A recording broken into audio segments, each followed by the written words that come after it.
जीवन की सीख 20,000 का चक्कर। एक बार एक व्यक्ति कुछ पैसे निकलवाने के लिए बैंक में गया। जैसे ही कैशियर ने पेमेंट दी, कस्टमर ने चुपचाप उसे अपने बैग में रखा और चल दिया। उसने 1,40,000 रुपए निकलवाए थे। उसे पता था कि कैशियर ने गलती से 1,40,000 रुपए देने की बजाय उसे 1,60,000 रुपए उसे दे दिए हैं।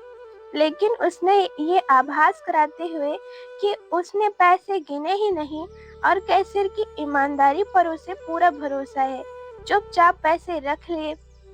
उसमें उसका कोई दोष था या नहीं, लेकिन पैसे बैग में रखते ही 20,000 अतिरिक्त रुपयों को लेकर उसके मन में उधेड़ बुन शुरू हो गई।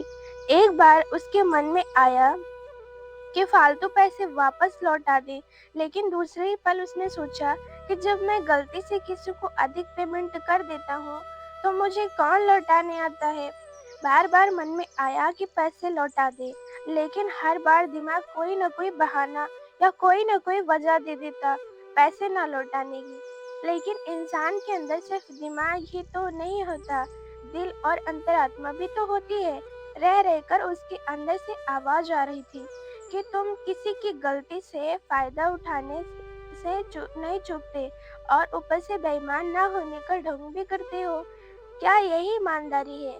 उसकी बेचैनी बढ़ती जा रही थी। अचानक ही उसने बैग में से 20,000 रुपए निकाले और जेब में डालकर बैंक की ओर चल दिया। उसकी बेचैनी और तनाव कम होने लगा था। वह हल्का और स्वस्थ अनुभव कर रहा था। वह कोई बीमार थोड़ी ही था, लेकिन उसे लग रहा था कि जैसे उसे किसी बीमारी से मुक्ति मिल गई हो।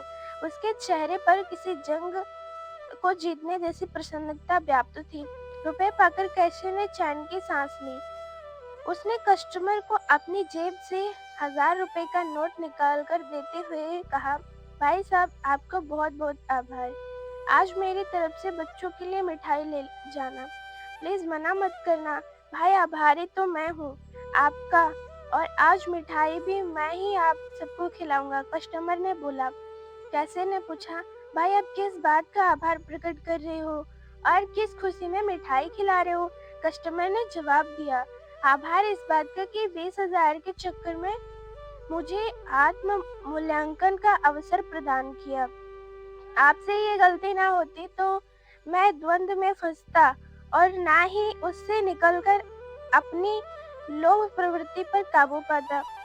यह बहुत मुश्किल काम था। घंटों के द्वंद्व के बाद ही मैं जीत पाया। इस दुर्लभ अवसर के लिए आपका आभार। दोस्तों, कहाँ तो वो लोग हैं जो अपनी ईमानदारी का पुरस्कार और प्रशंसा पाने का अवसर नहीं चूकते, और कहाँ वो जो औरों को पुरस्कृत करते हैं।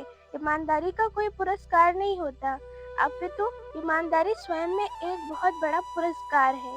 अपने लोभ पर काबू पाना कोई सामान्य बात नहीं। ऐसे अवसर भी जीवन में सौभाग्य से ही मिलते हैं, अतः उसे गंवाना नहीं चाहिए, अपितु उनका उत्सव मनाना चाहिए। तो दोस्तों, ये कहानी आपको कैसी लगी है? इस कहानी से आपको क्या शिक्षा मिली है, हमें कमेंट बॉक्स में बताइएगा, और कहानी को लाइक करके शेयर करिए। हमारे चैनल पर पहली बार आए तो चैनल को सब्सक्राइब कर लीजिए। मिलते हैं नई कहानी के साथ, तब तक के लिए बाय बाय।